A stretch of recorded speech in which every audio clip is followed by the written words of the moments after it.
Какво ще желаете, господин Петров? Аз искам да си взема една мечта.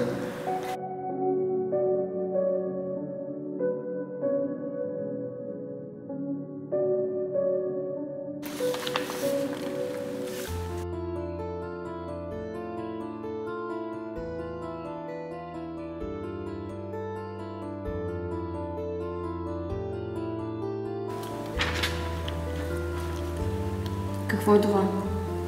Искам да си платя за мечтата. Не, моля ви, задръжте си парите. Мечтите са безценни.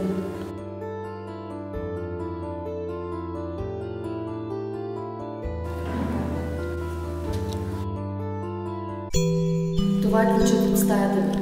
В стаята ще ви придружават кураж и колебания. Няма нужда да играм с мен. Те са част от услугата. Дайте, да влезем в стаята. Един съвет, господин Петров. Не губете ключа от стаята. Той няма дубликат. Ще го направя. Приятна мечта.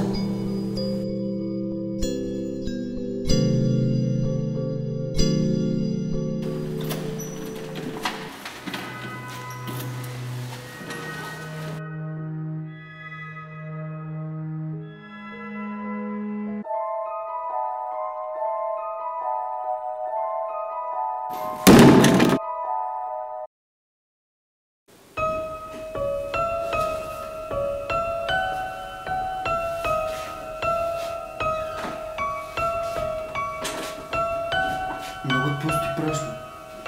Това е така, защото вие трябва да изпълните стаята със съдържание. Дайте ми да погледна мечтата ви.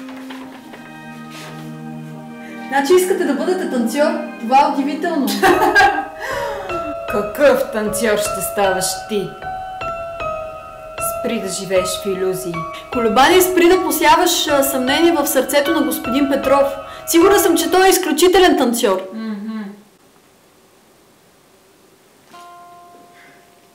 Да.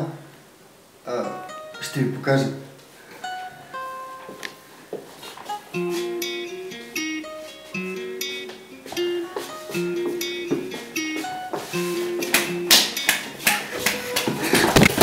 Колебание, какво направи? Не. Остави го на пода. Там е мястото, защото не става за нищо. Чуваш ли се какви ги приказваш?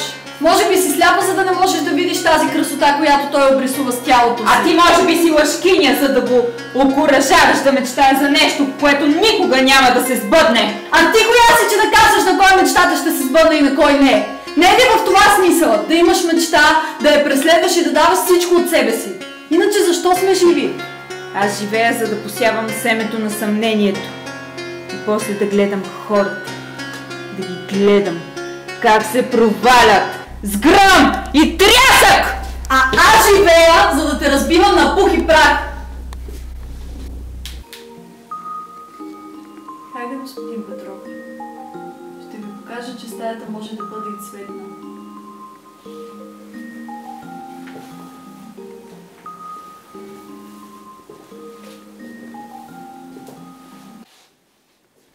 Не. Стаята в повечето случаи е разрушена. Увери се сам. Усмихнатите личица са само маска, прикриваща жестоката реалност. Откажи се!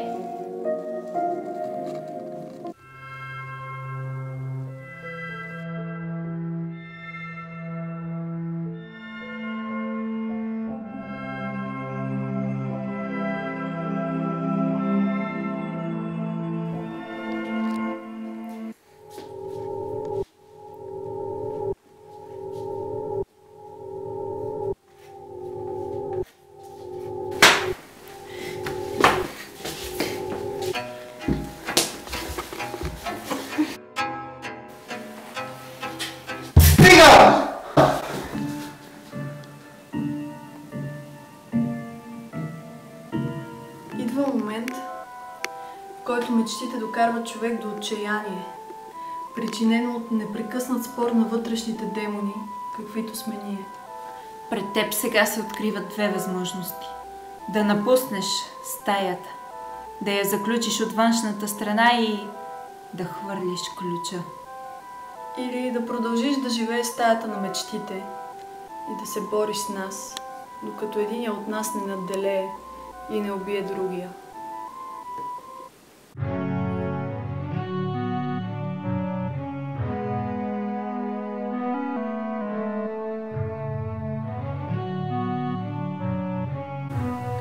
Един съвет, господин Петров.